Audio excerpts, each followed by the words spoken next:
All right, what's going on, everybody? Thank you for tuning in. If you're like me, I know you are excited for a word, so let's go ahead and let's get right into it. This week, I'll be coming from the book of Proverbs, chapter 12, verse 15. And here's what the verse has to say. It says that the way of a fool is right in his own eyes, but he who heeds counsel is wise. Man, that is saying something. The Bible is clear, again, that the way of a fool is right in his own eyes. Or, bottom line, you can't tell a fool nothing. Now, I know that is not correct English in any sort of way, but you get what I'm trying to say. You understand.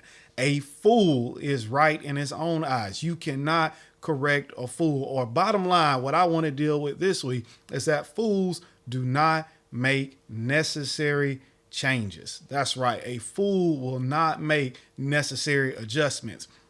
A fool will continue to do the same thing over and over and over. Notice, as long as it's right in their own eyes. And so I want to encourage you as a youth or young adult, don't become wise in your own eyes. Or, bottom line, don't become a fool. Because there is an old saying that the definition of insanity is doing the same thing over and over and over, but expecting different results. And based upon that, some of us out there, you are wise in your own eyes. You continue to do the same thing over and over and over because it makes sense to you, but you're not getting different results. You say you want different in your life. You say you want better. You say you want bigger, but you refuse to make necessary changes. And you probably peeped the sign behind me. And I really love this little quote. It simply just says, nothing changes if nothing changes.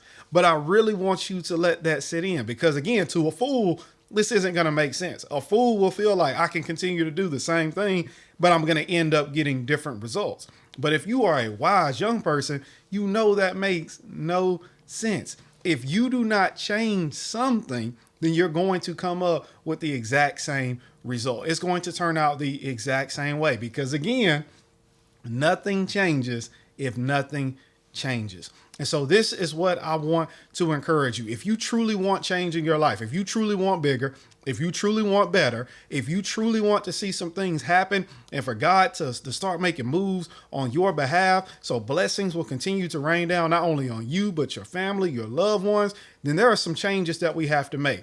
And notice, again, necessary changes.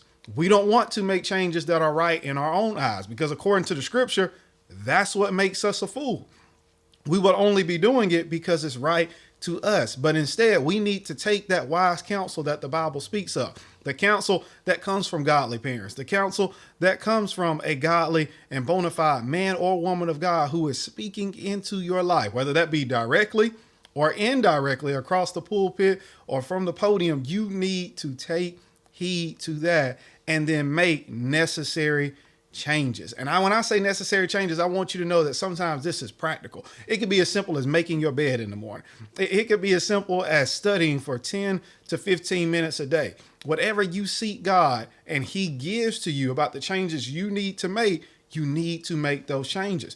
Because when God starts speaking to us as youth and young adults about making certain changes in our lives, he wants us to make the change so that he can give us the blessing. Oh man, stick with me. Again, he wants us to make the change so that we can get the blessing. He knows there are some things that we want, and there are some things that he wants to bless us with. But unless we make the correct change to get what it is he wants for us to have, then we're never going to see it. We're never going to see that change take place in our life because we refuse to change. So whatever it is God is speaking to you, here's what I want you to do. I want you to take a pen or a piece of paper, or you can take out your phone, go to the notes app on your phone, whichever one you downloaded, whichever one you have, and I want you to make an action plan. Number one, here's what I want you to put first. What is it that you want to see happen in your life? I want you to type that change. I want you to write that change down because that's what you want to see.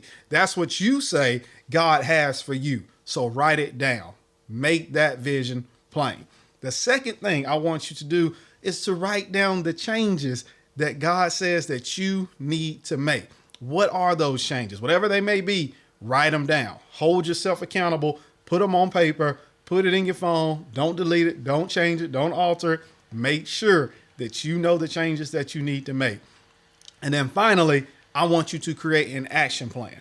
What I mean by that is, if whatever changes you know you need to make, how are you going to start doing those? And I don't want you to think that it's just going to happen overnight. There are some changes that are so big in our life, we can't do it overnight. But that doesn't mean we can't start to change. We can make small changes, and small changes add up to big changes. If you don't believe me, think about the weather. Now, I know it's kind of crazy, especially if you're like me, you're from Georgia. Seems like the weather changes every day.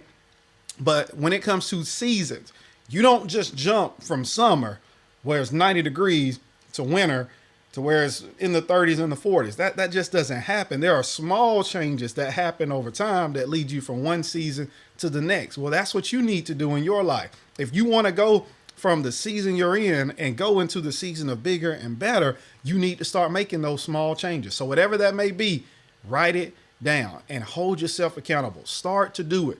And don't try to convince yourself that you can make the change without doing those small changes, because that will make you right in your own eyes. And according to the Bible, that would also make you a fool. So don't be a fool. Make the necessary changes and adjustments. And remember, nothing changes if nothing changes. I hope this small word or short teaching has inspired you to do what it is that you need to do. Get up, be about your business, change what it is God needs for you to change. Don't be wise in your own eyes.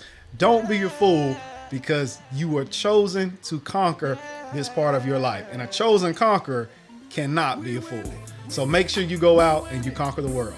Until next week, I'm Minister Shamad Cochran. Thank you for tuning in. Make sure you smash that subscribe button, and then also make sure you check out some of our other content, because you never know, there could be a word somewhere in our content that will bless your life and that I promise will make you better. Until next week, Chosen Conquerors, I've been Minister Shamad Cochran.